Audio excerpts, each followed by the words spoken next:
Us en recordeu del conte de Buscant el mapa de les dents?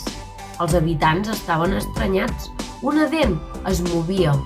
Van esperar setmanes, mesos i dies, però aquella dent no queia. Que estrany, pensaven els habitants. El dentista ens va dir que aquella dent cauria i encara no ha caigut. Llavors es van recordar del mapa que els hi havia donat. En aquell mapa sortien totes les dents i van pensar que així sabrien per on sortiria la nova dent. Però us en recordeu d'on estava el mapa de les dents? Tic-tac, tic-tac, tic-tac, tic-tac, tic-tac. Estava a sota la llengua. La llengua és com una alfombra.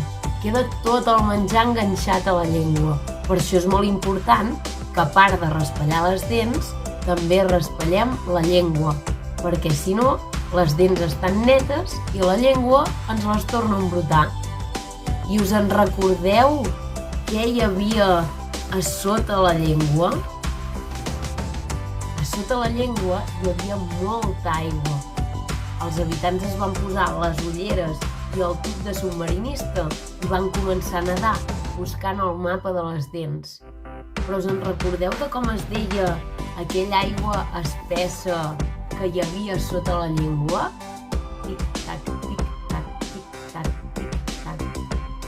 Era la saliva.